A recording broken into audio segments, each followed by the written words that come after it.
आज की वीडियो मेरी तमाम मर्द हजरात के लिए, जितने मर्द हजरात मेरे चैनल से जुड़े हुए हैं, कि अगर आप लोगों का ज़मीर जिंदा है ना तो 10 मिनट इस वीडियो को देख के इंसाफ कमेंट में आपने करना है कि एक मासूम सी लड़की जिसको बीवी के रूप में आप लोग ब्याह कर अपने घर लेकर आते हैं, सबसे पहले आपकी माँ का सामना करती है वो सास के रूप में। जब वो सास बनती है ना आपकी माँ, तो उसको सारी उम्र यही टेंशन रहती है कि हाय ये मेरा फैसला गलत था, जिस लड़की को मैं ब्याह कराई हूँ इसने तो मुझसे मेरा बेटा छीन लिया। वो ये नहीं सोचती कि जिस बेटे को उसने नाजों से पाला है और जिसको बहू के रूप में वो घर लाई है, वो भी किसी की नाजों से पली हुई बेटी है। उसके बाद आपकी बहनों के सारी उम्र ताने झेलती है वो। आपकी बहनें उनको सारी उम्र ताने देती हैं कि तुमने हमारे भाई को हमसे दूर कर दिया। हालांकि इन सब में 100 में से 50% औरतों का हाथ नहीं होता कि वो अपने जो है ना शौहर को अपनी बहनों से या उसकी माँ से दूर करें। उसके बावजूद भी वो मासूम सी लड़की आपकी माँ और बहनों के ताने सुनने के बाद जब आपकी नस्ल को आगे बढ़ाती है ना, तो पहले महीने से ही उल्टियाँ, दिल का बुरा होना, रोटी से स्मेल लाना, सालन से स्मेल लाना, हत्ता के पानी से भी उसका दिल अचाट हो जाता है। उल्टियाँ उल्टियाँ उल्टियाँ। आपकी नस्ल को बढ़ाने की खातिर इस तकलीफ और अजियत से भी वो मासूम सी लड़की गुजरती है। 9 माह तक इतनी तकलीफ को झेलने के बाद भी वो चेहरे पर तकलीफ नहीं लाती, ना ही वो आपको ये कहती है कि ये अजियत मैं अकेले ही क्यों झेल रही हूँ। हालांकि हम दोनों तो लाइफ पार्टनर थे। सिर्फ नस्ल मर्द की आगे बढ़ रही होती है, अजियत से वो मासूम लड़की गुजर रही होती है। अल्लाह ताला ने कितना सब्र दिया है ना औरत को। जब 9 महीने बाद नॉर्मल डिलीवरी होती है ना, काश कोई मर्द हजरात उस नॉर्मल डिलीवरी की तकलीफ से गुजरे होते तो कभी वो किसी लड़की को या औरत को, अपनी बीवी को माँ बनने का ना कहते। ये तकलीफ सिर्फ औरत में हिम्मत होती है, वही झेलती है। उस टाइम ऐसा लगता है कि जैसे कब्र खुली हुई है, मौत सामने खड़ी मुस्कुरा रही है लेकिन आ नहीं रही। इतनी बुरी तकलीफ होती है नॉर्मल डिलीवरी की। जो मैं गुजरी हूँ इस तकलीफ से, मैं वही बयान कर रही हूँ, ठीक है ना। उसके बावजूद भी आपकी नस्ल को आगे बढ़ाने के लिए वो औरत, वो मासूम लड़की उस तकलीफ से भी गुजरती है। अगर बात हो जाए ऑपरेशन की, तो जब उसका आधे से ज़्यादा पेट कटता है ना, तो उसको ब्लीडिंग होती है, ब्लड की कमी होती है। इतनी तकलीफ सहने के बावजूद भी वो चेहरे पर हंसी लेके आती है। रात को मेरा 9 बजे के करीब मेरा ऑपरेशन होता है, बड़ा ऑपरेशन। सुबह ही सुबह 9 बजे के करीब डॉक्टर आके मुझे ऐसे कहता है, उठाओ उठाओ इसको, चलाओ चलाओ इसको, चेक करो। उनको तो इस चीज से मतलब होता है कि जी इसका पेट काट दिया, इसका बच्चा बाहर आ गया, पैसे मिल गए, अब जल्दी से ये पाँव पे खड़ी है और यहाँ से जाए और हम कसाई किसी और को काटे। उनको इस चीज से मतलब नहीं होता। उसके बावजूद उस मर्द को भी वो अजियत नहीं वो समझ सकता जिस अजियत से वो माँ गुजरती है बड़े ऑपरेशन के बाद। सारी जिंदगी ब्लड का मसला, मतलब सारी जिंदगी ब्लड प्रेशर की मरीज हो जाती है, पेट फूल जाता है, जिस्म बेढंगम हो जाता है उस मर्द की नस्ल को आगे बढ़ाने के लिए। तो इन तकलीफों से गुजरने के बावजूद भी औरत को बद किरदार कहने वाला भी वही मर्द होता है। जिंदगी के किसी मोड़ पे उसको कहीं से भी शाबाशी नहीं मिलती। तो बात कर रहे हैं हम प्यारी मरियम की। बहुत ही प्यारी सी यूट्यूबर हमसे जुदा हो गई है। इस तकलीफ को यकीन करें, कल से मैं इस बात को मुझसे मतलब वो भी नहीं हो रहा, मुझे तो यकीन भी नहीं हो रहा कि वो मासूम सी हंसती मुस्कुराती हुई लड़की इस दुनिया से जा चुकी है। और बात वही पे आ जाती है, उस मर्द की नस्ल को आगे बढ़ाने की खातिर हंसते हंसते वो मौत को गले लगा गई। क्या 6 महीने है, साल है, क्या एहसन भाई की दूसरी शादी नहीं होगी? हंसते हंसते हुए वो दूसरी शादी कर लेगा, भूल जाएगा कि कोई प्यारी मरियम थी जिसने उसकी नस्ल को आगे बढ़ाने के लिए जो है ना हंसते हंसते मौत को गले लगा लिया था। बच्चे भी चलो जैसे तैसे पल जाएंगे, लेकिन क्या वो मासूम सी जान जो उस मर्द की नस्ल को आगे बढ़ाने के लिए अपनी जिंदगी हंसते हंसते कुर्बान कर गई, वो कभी लौट कर आएगी? 6 महीने, 1 साल बाद हम सब उसको भूल जाएंगे। लेकिन इतनी बड़ी कुर्बानी क्या कोई मर्द दे सकता है किसी औरत की खातिर? ऐसा कभी भी नहीं होगा। अगर मर्द को पता चल जाए ना कि मौत सर पे सवार करके एक औरत उसकी नस्ल को आगे बढ़ाती है, तो यकीन करें वो मर्द हजरात शादी से भी तौबा कर ले। लेकिन उसके बावजूद अल्लाह ताला ने सब्र का दूसरा नाम औरत को बनाया है। इतनी तकलीफें सहने के बाद जब हम मर्द की नस्ल को आगे बढ़ाते हैं, मौत को गले लगाते हैं, उल्टियाँ सहते हैं, 9 महीने पेट की तकलीफ सहते हैं, वही मर्द हमें जलील करने की कोई कसर नहीं छोड़ते। मोटी मिसाल मुझसे ही ले लें। एक बंदा जिसको 8 साल से मैं सबसे बड़ी बेस्ट और अच्छी लगती थी, 3 साल में मैं उसके लिए बेकार हो गई।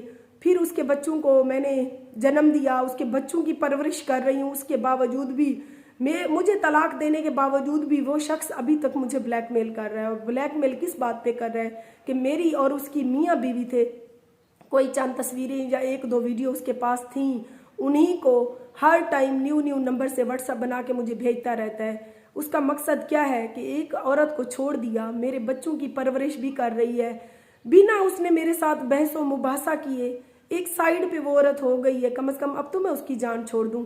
सिर्फ ये मर्द हजरात जो होते हैं ना, ये औरत को इशारों पे नचाना चाहते हैं। जो औरत सारी उम्र इशारों पे नाचती रहती है तो फिर भी वो ठीक नहीं होती, बस गुजारा होता है। कभी भी 100 में से 50% हमारे मर्दों को मैंने नहीं देखा कि अपनी बीवी को इतनी कदर दें, इतनी इज्जत दें कि वो इन तकलीफों से, मौत के आमने सामने से गुजर के वो उनकी नस्ल को आगे बढ़ाती है। बदले में वो इतना जिल्लत, इतना जलील करती हैं, ये भूल जाती हैं कि हमारे घर में भी बेटियां हैं। और बात की जाए मुस्कान के बाबा की, तो अगर देखा जाए तो उसके घर में भी 3 बेटियां हैं। 2 बेटियां मुझसे हैं, एक उसकी पहली बीवी से है। लेकिन ये ऐसा शख्स है, ये बिल्कुल ही भूल गया है, ये मौत को भूल गया है। कुरान और तालीम का, दीन दुनिया का उसे वैसे ही पता नहीं है। क्योंकि ये देहाती होते हैं ना, इनके बारे में तो सुना हुआ है, देहाती पक्के जाहिल होते हैं। इनको 100 में से 80% जो होती हैं, इनको कोई दीन की तालीम नहीं होती, इसी वजह से इनको पता भी नहीं होता। इनकी नज़र में बस तलाक दे दी, अगली सुबह जी हमसे सुलह कर ले, हमारे साथ वैसी ही ज़िंदगी गुजारे, जो जिल्लत हमने दी है वो सारी भूल जाए तो फिर भी ठीक है।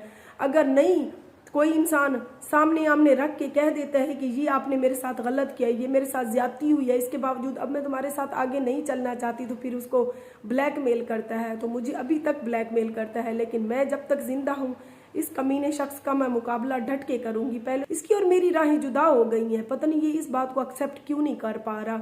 ये चाहता है कि मैं सब कुछ भूल कर इसके साथ पहले जैसी हो जाऊं। यानी कि इसकी नज़र में कोई दीन नहीं है, कोई दुनिया नहीं है, कोई तालीम नहीं है, कोई मतलब ये तो मुसलमानों की लिस्ट में भी फिर नहीं है ना। तो कहता है कि तुम जो है ना सब कुछ भूल जाओ, ये करो। मुझे जितने नंबर से इसने कांटेक्ट किया टोटल मेरे पास है। ये मुझे मैसेज करता है नए नए नंबर से, फिर उन मैसेजेस को डिलीट कर जाता है। लेकिन मैं स्क्रीन रिकॉर्डिंग कर लेती हूँ, वो वॉइसें भी शेयर कर लेती हूँ। मुझे पता है ना ये कमीना बंदा है। तो मैं टिकटॉक पे इस तरह से मैंने चैनल पे भी आना छोड़ दिया, मैंने वीडियोस भी बनानी छोड़ दी। घर के काम से मुझे टाइम नहीं मिलता, जितना टाइम मिलता है टिकटॉक पे बैठती हूँ, वहाँ से जो मेरे और मेरे बच्चों का नसीब है, जितना रिज्क खुदा ने हमारा इस फील्ड में लिखा हुआ है हमें मिल जाता है। बस ये घर भी है अल्हम्दुलिल्लाह, इतनी हो जाए कि मैं अपने बच्चों का और अपना पेट पाल सकूं। वहाँ पे भी आता है फेक आईडीज़ बना के मुझे गालियाँ देता है। जो बंदा मुझे गिफ्टिंग करता है वो उसको आके नीचे कहता है, उसके इनबॉक्स में जाके कहता है कि तुम्हारी इससे दोस्ती है, यारी है, ये तुम्हें क्या कुछ दिखा रही है, बदले में तुम इसको परचेजिंग करके जो है ना इसको जो है गिफ्टिंग कर रहे हो। मतलब इस तरह की घटिया हरकतें करने से वो समझता है कि मैं उसके पाँव में गिरूंगी। ये नहीं सोचता कि इस तरह की हरकतें करके वो मेरी नज़रों में मज़ीद जो है गिरता चला जा रहा है। तो कहती हैं कि पहाड़ से गिरा हुआ खड़ा हो सकता है, जो किसी की नज़र में गिर जाए ना वो कभी भी खड़ा नहीं हो सकता। और ये इंसान जिसके ऊपर मैंने भरोसा किया था, मेरी ज़िंदगी की सबसे पहली और समझ लें कि आखिरी गलती थी, इसके बाद कभी मैं ऐसी कोई गलती नहीं करूँगी जिससे मुझे है ना बाद में पछतावा हो। तो ब्लैकमेल कर रहा है, मैं आपको सरेआम कह रही हूँ, साफ लफ्ज़ों में बता रही हूँ। अगर इसकी कौम, बियादरी के जंगलानी जितने भी देख रहे हैं मेरी वीडियो, तो ये है जी आपका ख़ानदानी मर्द। तो अगर आप इसके रिश्तेदार हो तो इससे कतई ताल्लुक़ कर लो। ये ऐसा कमीना बंदा है कि अपने मतलब के लिए यकीन करे पता नहीं क्या कुछ कर जाता है। इसकी नज़र में कोई तलाक की औकात नहीं, हालांकि ये अपने मुंह से दे चुका है। उसके बावजूद भी अब मुझे कल परसों से मैसेज कर रहा है कि तुम मेरे साथ रहोगी तो ठीक, अभी भी तुम्हें मौका दे रहा हूँ, वरना तुम्हारी ये जो वीडियोस हैं वो वायरल कर दूंगा। तुम मेरी वीडियोस वायरल करो, जितनी भी तुमसे होती हैं बेहुदा हरकतें करो। मेरी वीडियोस है कोई गंदी नहीं है, बुरी नहीं है, मेरी अपने शौहर के साथ है, तुमने बनाई थी, तुम्हारे ऊपर भरोसा किया था। अगर जब तुम ऐसी कोई हरकत करोगे ना तो उसके बाद अंजाम भी तुम देख लेना। मैं कोई मासूम सी बच्ची मुस्कान नहीं हूँ जो खुदकुशी कर लूँगी। तो मैं तुम्हारा डट के सामना करूँगी। अगर मैंने इतने कमीनों का सामना कर लिया है तो तुम क्या हो मेरे आगे। तुम एक बार ये हरकत करके तो देखो, फिर देखो तुम्हारा अंजाम मैं क्या करती हूँ। बाकी मर कोई नहीं जाता। ये मत समझना कि मैं अपने मासूम बच्चों को अकेला छोड़कर इस दुनिया में चली जाऊंगी। मेरी ज़िंदगी के जो दिन है ना मैं वो पूरे करके जाऊंगी। मुझे मेरी मौत से पहले कोई मजबूर नहीं कर सकता मरने पर। मैं बड़ी बहिम्मत हूँ और तुम जैसे कमीनों ने ही मुझे मज़ीद हिम्मत दी है। तुम जैसे कमीनों से टक्कर ले लेके मैं बड़ी बड़ी बहिम्मत हो गई हूँ। और अल्लाह ताला से दुआ करती हूँ कि अगर आगे भी कोई इम्तिहान है तो वो इंशाल्लाह मेरा साथ देगा। मैं हक सच पे हूँ।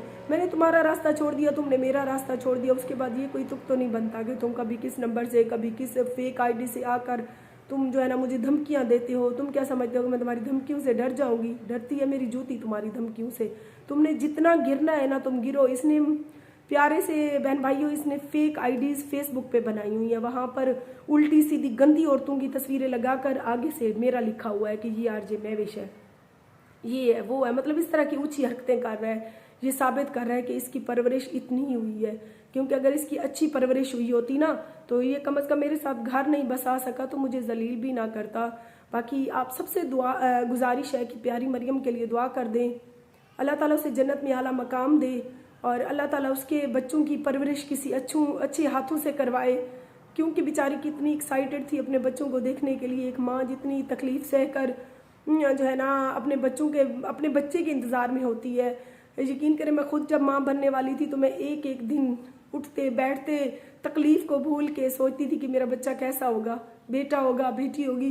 तो इस तरह से सारी अजियतें, इस तरह से तकलीफ़ें, सब कुछ पीछे डाल के एक माँ बनने की खुशी अलग सी होती है। और अल्लाह ताला ने वो खुशी उस मासूम बच्ची से छीन ली जिसका दुख हमें ताउम्र रहेगा।